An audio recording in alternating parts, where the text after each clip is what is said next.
اس خطے پہ حکمرانی نہیں کی. اگر وہاں موریہ تھے تو یہاں کشاند آئے ہوئے تھے، وہاں کوئی اور تھے تو یہاں ہند اور الیگزینڈر آیا ہوا تھا. یہ خطہ رہا ہی علیحدہ ہے. آپ نے ایک بہت بڑی حدیث ہے جس میں آپ نے مختلف علاقوں کی تباہی کا ذکر کرتے ہیں. بیضاء الخراب فی الارض کہ زمین کے اندر تباہی پھیلے گی. اور اس میں جو اس خطے کے بارے میں فرمایا، آپ نے فرمایا خرابت سندھ من الہند، سندھ میں جو خرابی ہوگی، سندھ میں جو تباہی پھیلے گی وہ ہند کی وجہ سے ہوگی. یعنی ہمارا دشمن کون ہے؟ انڈیا. ہمارا دشمن کون ہے؟ بھارت. اور خراب الہند من الصین، اور ہند کی تباہی جو ہے وہ چین سے پھیلے گی. اب مجھے کوئی شخص یہ بتائے کہ سید الانبیاء صلی اللہ علیہ وسلم کے زمانے سے لے کے اب تک، بلکہ اس سے پہلے بھی، چین ان ملکوں میں سے تھا جو لڑائی نہیں کرتے تھے. دیواریں چین بنائی ہوئی تھی، اور اس دیواریں چین کے اوپر وہ سمجھتے تھے کہ یہاں سے ہم لوگوں کو، حکمرانوں کو، لٹیروں کو روک لیں. چنگیز خان روز ان کو آتا تھا، لوٹ لاٹ کے چلا جاتا تھا. بیجنگ میں اس نے اپنا ہیڈ کوارٹر بنایا ہوا تھا. تاریخ کہتی ہے کہ آخری زمانے میں خاقان چین میں 200 لوگوں کو بھیجا. بڑے بڑے تھال میں ہیرے جواہرات بھرے ہوئے تھے. بھر کے اس نے کہا کہ یہ لے جاؤ اور چنگیز خان کو پیش کرو، اور کہو اور بھی دیں گے لیکن ہمارے طرف حملہ نہ کرو. تو لیکن چنگیز خان کہتے ہیں بالکل بے ہوشی کا عالم تھا. کبھی کبھی ہوش آتا تھا تو کسی نے کہا کہ خاقان چین نے یہ بندے بھیجے ہیں، تو اس نے کہا تھا ان کا سر کاٹ کے تھال میں واپس رکھ کے بھیج دو اور ہیرے جواہرات رکھ لو. تو یہ چینی تھے. اس چینیوں کے بارے میں رسول اکرم صلی اللہ علیہ وسلم نے کہ ان کی وجہ سے انڈیا تباہ ہوگا. آج اگر کوئی شخص کھڑا ہو کے اس بارڈر کے اوپر، لداخ کے بارڈر کے اوپر کہے کہ رسول اللہ علیہ وسلم کی حدیث غلط ہے تو وہ پاگل ہے، وہ جھوٹا ہے. آج چین کی اگر کوئی مقابلہ کسی بھی ملک کے ساتھ ہے تو بھارت کے ساتھ. چین کا بارڈر کہیں بھی تباہ کیا جائے گا تو بھارت کے ساتھ کیا جائے گا. چین کی سی پیک کہیں بھی تباہ کی جائے گی تو بھارت کے ساتھ کی جائے گی. یہ ہے اصل میں صورتحال. اب ایسے معاملے کے اندر غزوہ ہند جو ہے وہ اس خطے کی سرزمین پہ ہونا ہے. لیکن اس سے پہلے ہونا یہ ہے کہ جو جنگ ہم لڑ رہے ہوں گے نا، اس جنگ میں ہو سکتا ہے ہمیں کافی نقصان بھی ہو جائے، کیونکہ خراب سندھ ابھی ہو بھی رہا ہے. یہ جتنے بھی طالبان اٹھے ہوئے ہیں، انڈیا کے سپانسرڈ جو طریقے طالبان پاکستان ہے، یا یہاں پر جو دہشت گردی ہو رہی ہے، یہاں جو بلوچستان میں سب وہیں سے ہو رہا ہے. ہم خرابی ہو رہی ہے ہمارے یہاں. آپ خود سوچیں نا، آپ صلی اللہ علیہ وسلم خرابت سندھ من الہند. کبھی کسی نے سوچا تھا کہ سندھ تو ہندوستان کا حصہ ہے، سندھ تو ان کے ساتھ رہتا ہے، یہاں بھی ہندو ہیں وہاں بھی ہندو ہیں، سندھ میں کیسے خرابی ہوگی؟ لیکن آج وہ یقین کرنا پڑتا ہے کہ سندھ میں انڈیا سے خرابی ہو رہی ہے اور انڈیا کی خرابی وہاں سے. تو اس وقت یہ چل پڑا ہوا، ہم اس دور میں داخل ہو چکے ہیں. یہ جب میکسیمم میں ہوگا تو اس طرف دوسری جنگ چلی ہوگی تو وہاں سے بھی لشکر بھیجا جائے گا تاکہ اس علاقے کو فتح کرے. اچھا سر، آپ کو کیا لگتا ہے کہ غزوہ ہند کی شروعات ہو چکی ہے؟ دیکھیں میں تو سمجھتا ہوں کہ ہم اس دور میں داخل ہو چکے ہیں، کیونکہ ایک ترتیب بڑی زبردست ہے. اور ترتیب ہے آپ صلی اللہ علیہ وسلم کی بڑی متفق علیہ حدیثوں میں سے ہے کہ عمران بیت المقدس خراب الیسر، کہ بیت المقدس کی آبادی، یروشلم کی آبادی جو ہے یہ مدینہ کی ویرانی ہے. مدینہ کی ویرانی کا آپ نے یہاں تک ذکر کیا ہے. تکڑ کے بندہ کانپ اٹھتا ہے کہ آپ کو مدینہ کے اندر آپ چھوڑ جاؤ گے اور مدینہ مسجد نبی میں آپ کو جنگلی جانور گھومتے پھرتے نظر آئیں گے. اور آپ نے فرمایا جب خراب الیسرب ہوگا تو اس کے بعد میں خروج الملحمہ، تو بڑی جنگ شروع ہو جائے گی. اور خروج الملحمہ یفتح القسطنطنیہ، پھر اس کے بعد قسطنطنیہ فتح ہو. تو وہ جنگ کے اندر داخل ہو گئے. دیکھیں 57 اسلامی ملک ہیں، 57 میں سے جن 4 ملکوں میں رسول اکرم نے فرمایا جنگ ہوگی وہیں ہو رہی ہے. یمن میں ہو رہی ہے، شام میں ہو رہی ہے، عراق میں ہو رہی ہے، اور ہمارے یہاں کوئی 5واں ملک ملائیشیا میں کیوں نہیں ہوتی، انڈونیشیا میں کیوں نہیں ہوتی، سوڈان میں کیوں نہیں ہوتی، لیبیا میں کیوں نہیں ہوتی؟ کیونکہ یہی میدان جنگ بننا ہے اور اسی جگہ پہ سب کچھ ہونا ہے. اچھا سر، میں آپ سے یہ پوچھنا چاہتی ہوں کہ جیسے خراسان کا لفظ استعمال ہوا ہے، آپ کی اکثر ویڈیوز میں نے دیکھا ہے کہ آپ خراسان کا لفظ استعمال کرتے ہیں. تو کیا خراسان جو ہے صرف افغانستان کے اندر ایک چھوٹے سے علاقے کا نام ہے، یا خراسان جو ہے وہ پاکستان، ایران اور ہندوستان اور افغانستان کی پٹیوں کو کہا جاتا ہے؟ دیکھیں پرانا جو قدیمی نقشہ نکالیں تو ہند جو ہے یہ بنیادی طور پر یہ شروع ہو جاتا تھا اس علاقے، ہند کہتے ہیں بیسیکلی کالے رنگ کو. اس کا حافظ کا شعر ہے کہ اگر آپ ترک شیرازی بدستارت دلے مارا بخال ہندوش بخشم سمرقند و بخارا رہا. اگر وہ میرا محبوب مجھے مل جائے تو میں اس کے گال پہ جو ہندوش کالا تل ہے میں اس پہ دنیا سمرقند و بخارا بھار. مطلب تو ہند بیسیکلی کالے رنگ کو کہتے ہیں. تو ہند کے آپ کو پتہ ہی انڈیا کے لوگ جو ہیں وہ خاصے سے خاصے کالے ہیں. میں ایک دفعہ ایران میں تھا تو مجھے ایک شلوار قمیض پہنی ہوئی تھی تو مجھے ایک ایرانی کہتا ہے کہ آج ہند میں آئی کہ تم انڈیا سے آئے ہو. تو میں نے کہا اس رنگ کا ایک بندہ تم انڈیا میں نکال تو میں تمہیں دکان تمہاری شرط لگانے کو تیار. تو نہیں وہ تو اس لیے ہند کہا جاتا. یہ سندھ کا علاقہ علیحدہ تھا اور سندھ کو بھی کہا علیحدہ رسول اکرم صلی اللہ علیہ وسلم کے زمانے میں سمجھا جاتا ہے. اس کے بعد سندھ میں جو دریائے سندھ کے دوسری طرف علاقہ ہے, دریائے سندھ میں اٹک کا علاقہ جو ہے, دریائے سندھ کے اس طرف جو بلوچستان کا علاقہ ہے, اور یہ علاقہ جو ہے یہ ماوران نہر کا جو علاقے سے پہلے دریائے ایمو سے پہلے یہ پورا علاقہ خراسان تھا. تو اس خراسان میں آپ کے آتے ہیں کابل آتا ہے, قندھار آتا ہے, غزنی آتا ہے, اور تھوڑا بہت علاقہ جو ہے وہ مشہد کا آتا ہے. ایران کا آخری حصہ جو ہے ٹوٹا جو ہے نا مشہد کا. بلکہ ایرانی جو ہیں خراسانیوں کو بہت برا سمجھتے ہیں, سمجھتے ہیں یہ بدتہذیب لوگ ہیں, اکھڑ لوگ ہیں, خراسانی کو کہتے ہیں. ایون پٹھان بھی خراسانیوں کو جو ہے نا وہ تہذیب یافتہ پٹھان ہے نا جو کابل میں ہوتا ہے, جو آغائے گل اور آغائے شمال اسے فارسی بولتے ہیں, وہ بھی خراسانیوں کو کہتے ہیں بد تہذیب لوگ. لیکن انہی خراسانیوں سے ملا عمر پیدا ہوتا ہے. بالکل. اچھا سر, میں آپ سے یہ بھی بات پوچھنا چاہتی تھی کہ جس طرح دیکھیے فلسطین ہے, آپ کی ویڈیوز میں نے پچھلے دنوں دیکھا کہ اس کا آپ نے بتایا کہ اس طرح کچھ حصہ جو مغربی اردن ہے وہ روز بروز جو ہے وہ جو اسرائیلی ہیں اس پہ قبضہ کر رہے ہیں. تو اسرائیل یہودیوں کے بارے میں تو ہم نے قرآن پاک میں بہت پڑھا ہے کہ اللہ تعالیٰ کی بڑی لاڈلی قوم تھی, لیکن اللہ تعالیٰ نے بعد میں ان پہ لعنت بھیجی. لیکن انہی کے اندر جو ہے وہ آرتھوڈاکس بھی ہیں اور بھی بہت سارے ہیں جو کہتے ہیں کہ آپ جو ہے یہ سلیمانی ہیکل مت بنائیں. تو آپ کیا سمجھتے ہیں کہ کیا نبی کریم کی احادیث ایسی موجود ہیں کہ مسجد اقصی کو شہید کیا جائے گا اور تیسرا تھرڈ ٹیمپل بنایا جائے گا؟ دیکھیں سورہ بنی اسرائیل, حدیث تو بات کی بات ہے, سورہ بنی اسرائیل پوری تاریخ ہے یہودیوں کی. اللہ تبارک تعالیٰ نے بالکل آغاز میں لکھا ہے کہ ہم نے کتبنا, ہم نے لکھ دیا کتاب کے اندر, ہم نے طے کر دیا کہ تم 2 دفعہ علوا کبیرہ بڑی تم وہ کرو گے, جسے کیا کہتے ہیں نافرمانی. جب تم پہلی نافرمانی تم نے کی جب بخت نصر کے زمانے میں, تو اللہ کہتا ہے ہم نے بڑے سخت جان لوگ تم پہ مسلط کیے اور وہ بڑی تباہی آئی. وہ تو بہت حضرت عیسیٰ سے پہلے کی باتیں ہیں. وہ بخت کا نصر جو تھا وہ ان کو لے گیا تھا اور وہ ان کو بابل میں چلا گیا تھا, 80,000 بندوں کو مار دیا تھا, کچھ کو غلام بنا دیا تھا, یہ وہیں رہتے تھے. پھر اللہ کہتا ہے لیکن ہم نے تم پہ کرم کیا. اور آپ کو یاد ہوگا کہ سائرس اعظم نے ان کو وہاں سے نکالا ایرانیوں نے, اور ایران نے ان کو واپس آباد کیا. وہاں آباد اللہ کہتا ہے جب دوسری بات آئی تو ہم نے تم نے پھر نافرمانی کی. انہوں نے حضرت عیسیٰ علیہ السلام کے ساتھ جو حرکت کی, ان کو صلیب پہ چڑھانے کی کوشش کی اور اپنے طرف سے چڑھا دیا تھا. تو اللہ نے 70 عیسوی میں ٹائٹس چرنیل کو بھیجا اور ٹائٹس چرنیل نے ان کا ہیکل سلیمانی تباہ کر دیا اور سب کچھ کر دیا.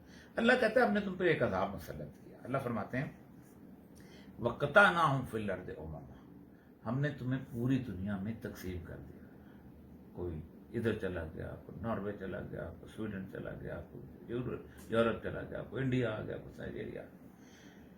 اب اللہ کہتا ہے کہ آخر میں پتہ ہے کیا کروں میں, جینا بکم لفیفا, جب آخری وقت آئے گا نا میں تمہیں دوبارہ اکٹھا کر لوں گا.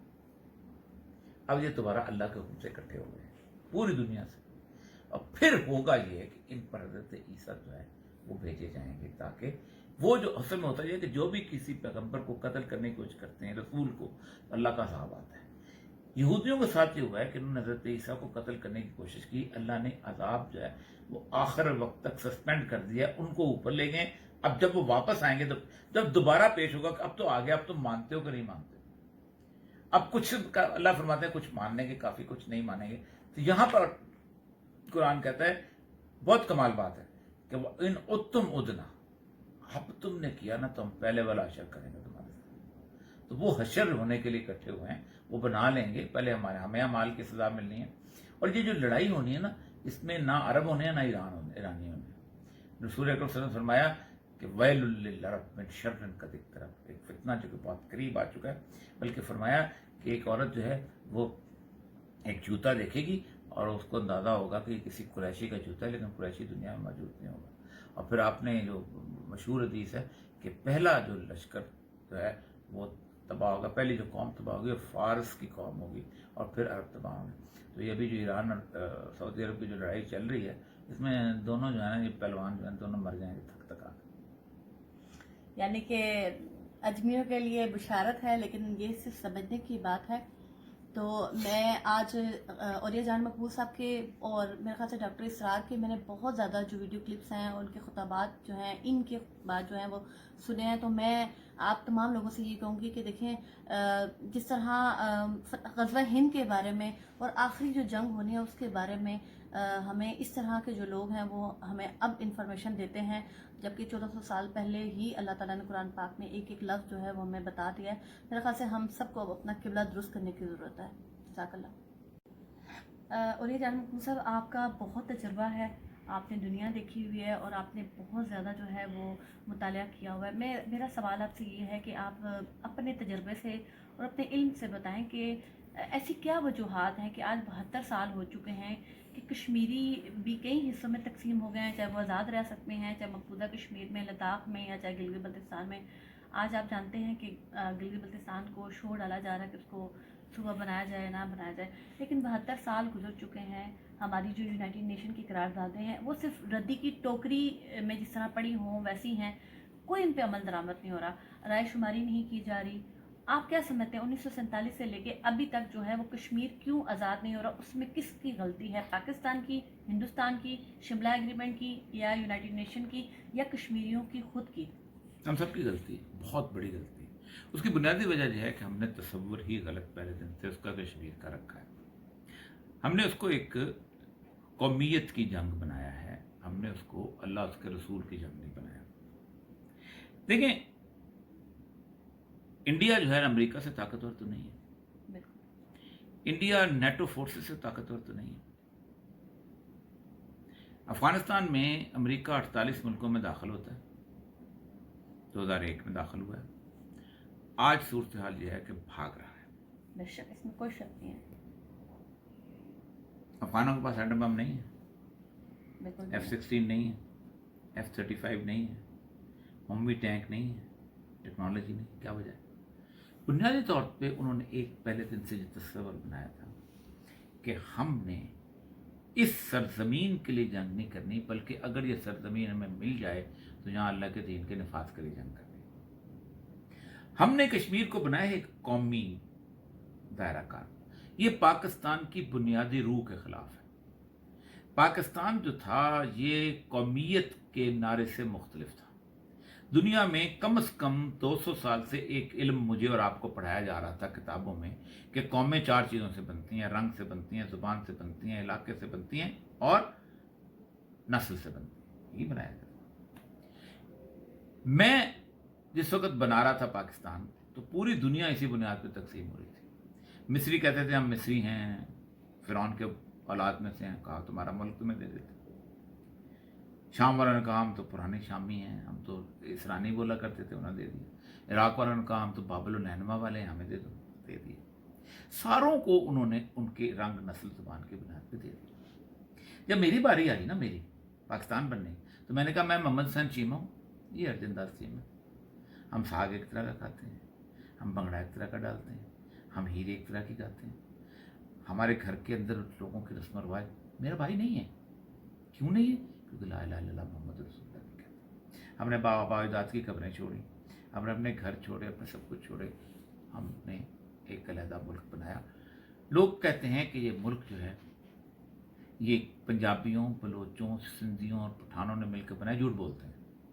میں نے پنجابیوں سے انکار کیا تھا تو یہ ملک بنا تھا، ورنہ میرے ساتھ کے 2 کروڑ پنجابی ادھر ہی بیٹھے ہیں.